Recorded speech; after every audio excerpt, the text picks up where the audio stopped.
Ya, kan masuk lambung pertama rumen, jadi lambungnya dibagi-bagi. Jadi ada 4 bagian. Rumen atau perut besar, kemudian akan masuk ke, Anda lihat biru ini, akan masuk ke retikulum ya, atau perut jala. Rumen itu perut besar, perut jala.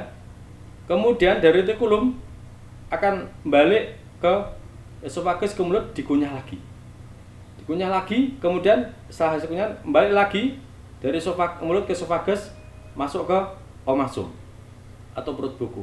Dari omasum kemudian akan masuk ke abomasum atau perut masam. Kemudian baru akan selesai, kemudian masuk ke usus halus ya, kemudian ke kolon, ke anus, selesai. Itu garis besar pencernaan pada ruminansia. Mari kita bahas satu persatu. Yang pertama, ketika makanan pertama kali dia merumput ya, ini sapi ya, merumput, makanan dikunyah, akan masuk esofagus, kemudian akan ditampung sementara waktu di rumen. Rumen ini sering disebut dengan perut besar. Ini tempat penyimpanan makanan sementara. Kemudian pencernaan selulosa atau serat secara fermentatif oleh bakteri, protozoa, dan fungi. Nah, ini banyak mengandung enzim selulase. Sebenarnya apa? Bahwa sapi ini tidak memiliki enzim selulase.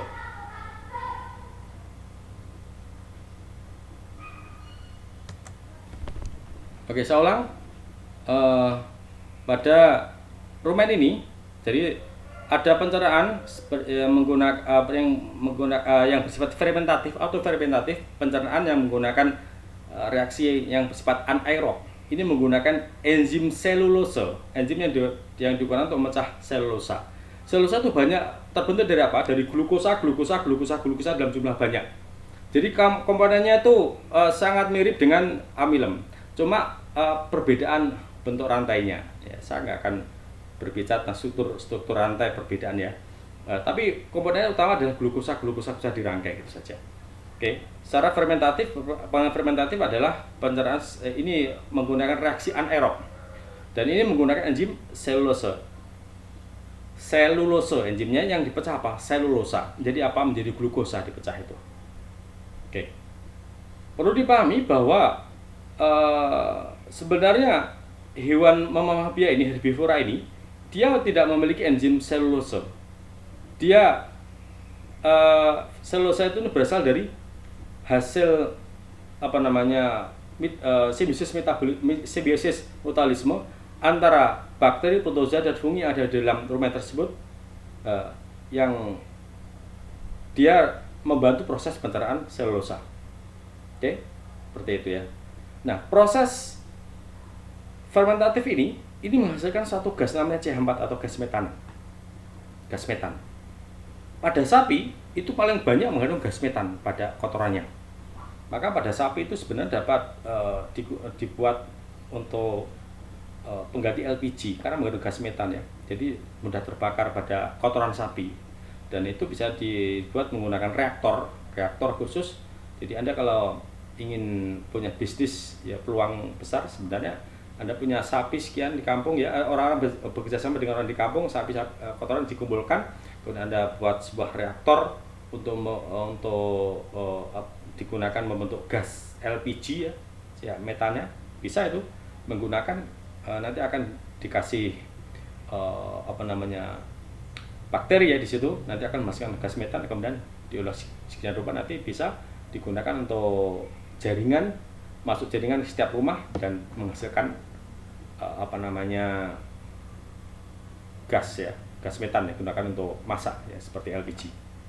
Oke, ini sebuah potensi besar sebenarnya kalau diolah ya. Kemudian rumen ini perut besar. Jadi kalau Anda ingin tahu lambungnya herbivora ini, Anda kan sering makan kebo ya, bukan maksudnya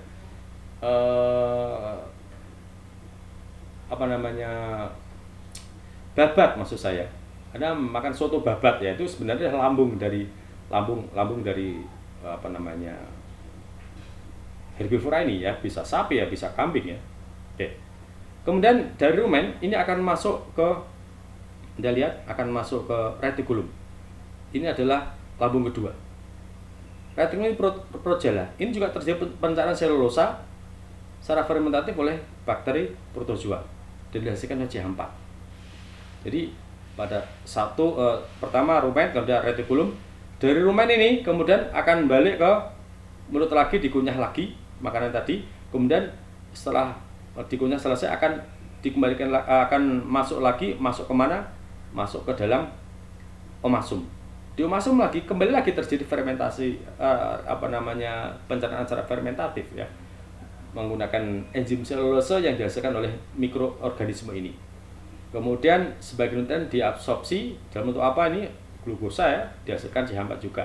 Nah, kemudian dari omasum kemudian masuk ke dalam abomasum. Ini perut yang sebenarnya atau sering disebut dengan perut masam. Karena apa?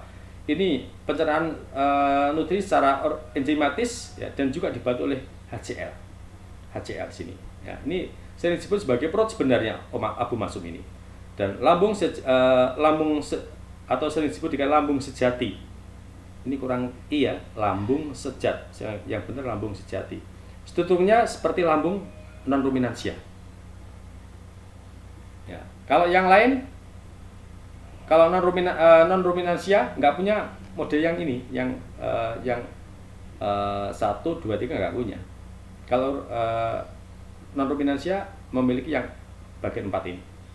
Oke. Jadi hewan ruminansia memiliki lambung, strukturnya memiliki lambung yang dimiliki non ruminansia, tapi non ruminansia belum tentu memiliki lambung yang dimiliki ruminansia. Jadi lambung ruminansia, non ruminansia persis miliknya abomasum di sini, persis pada struktur abomasum ya. Oke, berikutnya setelah di abomasum ini pencernaan yang secara enzimatis menggunakan enzim ya, kemudian akan masuk ke usus halus dan disinilah pencernaan kembali nutrisi terjadi ya. Hasil fermentasi sebelumnya di lambung secara enzimatis dan dibantu oleh enzim dari pankreas. Ini pencernaan enzimatis ya. Kemudian terjadi absorpsi nutrisi besar-besaran. Setelah itu ada sisa pencernaan dibuang lewat anus. Oke, seperti itu. Nah, jangan lupa urutannya mulut, esofagus, rumen, retikulum, mulut, esofagus, omasum, abomasum, intestinum, kemudian anus. Intestinum crassum sebenarnya kan. Oke. Yang paling panjang carnivora atau herbivora atau omnivora? Cari ya. Enzim selulosa yang dihasilkan oleh bakteri ini tidak hanya berfungsi untuk mencerna selulosa menjadi asam lemak, tetapi juga dapat menghasilkan biogas yang berupa CH4 yang dapat digunakan sebagai sumber energi alternatif ya, pengganti LPG. Pada kelinci dan marmut, kotoran yang telah keluar dari tubuh seringkali dimakan kembali. Kotoran yang belum tercerna tadi masih mengandung banyak zat makanan yang akan dicerna lagi oleh kelinci. Nah,